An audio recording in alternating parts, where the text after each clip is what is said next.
Сәлеметсіздер ме? Мен Маңғыстау облысы Қарақия ауданы Жетібай ауылының 8-ші жалпы білім беретін мектебінің бастауыш сынып мұғалімі Төлегенова Айшагүл Закирбаевна. Бүгінгі менің алып отырған тақырыбым күнделікті өмірдегі математикалық сауаттылық. Математикалық сауаттылық бұл адамның шынайы өмірдегі мәселелерді математика арқылы түсініп, талдап, дұрыс шешім қабылдай алу қабілеті. Бұл тек формулаларды жаттау емес, білімді практикада қолдануды білдіреді. Ол бізге күнделікті өмірде кездесетін көптеген жағдайларда, мысалы қаржыны басқаруда, уақытты жоспарлауда, немесе тиімді сатып алуда көмектеседі. Бұл дағдылар бізді ақпараттық қоғамда табысты болуға жетелейді. Негізгі мақсаттары нақты өмір жағдайында математиканы қолдануды түсіндіру. Оқушының талдау, есептеу, салыстыру, тиімді шешім қабылдау қабілетін дамыту, өмірден алынған есептер арқылы математикалық сауаттылықты қалыптастыру. Математика өмірде. Бүгін біз сіздермен математиканың күнделікті өмірдегі рөлін мысалдар мен қарапайым есептер арқылы зерттейміз. Математикалық сауаттылық бұл тек формулалар емес, шынайы өмірдегі мәселелерді шеше білу. Бұл математиканың тек оқулықтан ғана емес, біздің айналамыздағы әлемде де маңызды екенін көрсетеді. Ол бізге шешім қабылдауға, мәселелерді талдауға және өмірді жеңілдетуге көмектеседі. Математикалық сауаттылықтың негізгі компоненттері. Мәселені түсіну, мәселені өмірден көру, қандай ақпарат бар, жетіспейтінін анықтау және математикалық модельді құру. Есептеу, дұрыс есептеулер жүргізу және нәтижелерді талдау. Шешім қабылдау, математикалық талдау негізінде тиімді шешімдер қабылдау. Мысалға, тиімді сатып алу. Бізге мынандай сұрақ беріліп тұр. Бұл күнделікті өмірде біздің тұтынатын товарларымыздың бірі, ол сүт. 1 литр сүт магазинде 480 теңге тұрады. Ал 2 литр сүт 880 теңге тұрады. Қайсысы тиімді? Екеуі де бір маркамен сатылатын сүт.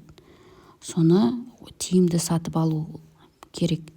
Бұның шешімі 1 литр сүттің бағасы 480 теңге, ал 2 литр бөтелкедегі сүт 880 теңге. 880-ді 2-ге бөліп қарасақ, 2 литрді бөліп қарасақ, 1 литр 440 теңгеден келеді. Демек, бізге 2 литр сүтті сатып алу тиімдірек болады.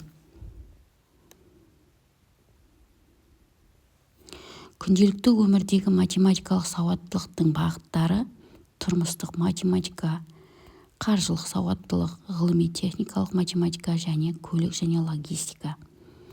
Баға мен жеңілдіктерді есептеу, бюджетті жоспарлау, уақытты есептеу – бұл тұрмыстық математика. Ал ақша жинау, оны үнемдеу, несие, пайыз, шығындар – ол қаржылық сауаттылық. Ғылыми-техникалық математика – ол электр энергиясын есептеу, өлшеу, массаны өлшеу, ұзындықты өлшеу. Ал көлік және логистика – ол жылдамдық, уақыт, жолға кететін уақыт, жолға кететін жылдамдық, жанармайымыздың қанша литр кетуі, маршрут таңдау, жанармайдың шығындары.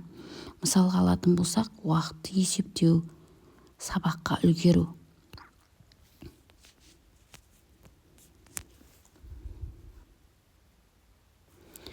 жол жүру есебі.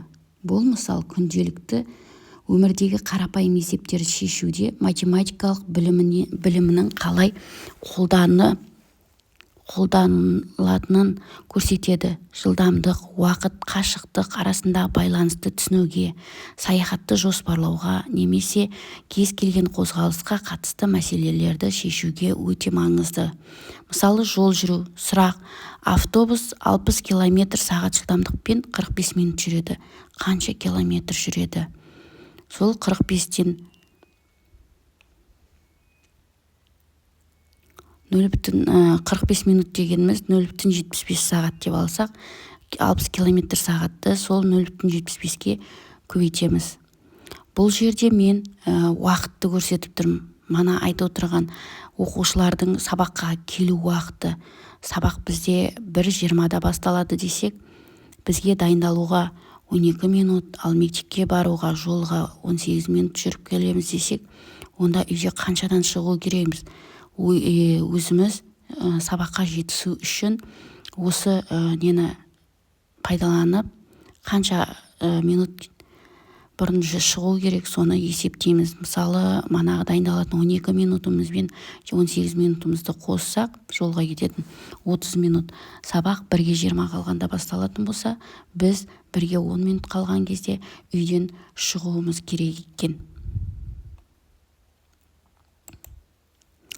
Қорытындылай келе, математикалық сауаттылық өмірлік жағдайда талдап, математиканы қолданып, тиімді шешім шығара алу қабілеті. Ол оқушыға ойлануды, сыни тұрғыда ойлау және мәселелерді терең талдау дағдыларын дамытады. Жоспарлауда алға қойып мақсаттарға жету үшін тиімді стратегияны құруды үйретеді.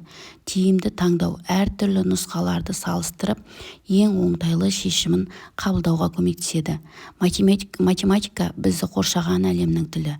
Күнделікті өмірдегі математикалық қарапайым есептер арқылы біз дұрыс шешім қабылдауды, тиімді таңдау жасауды және өз қаржымызды басқаруды үйренеміз. Демек, математикалық сауаттылық өмірлік дағды деп білемін. Математика күнделікті өмірде қолдануға тиімді әрі қаржымызды дұрыс басқаруды үйретеді деп балаларымызға үйретуіміз керек. Тыңдағандарыңызға рахмет.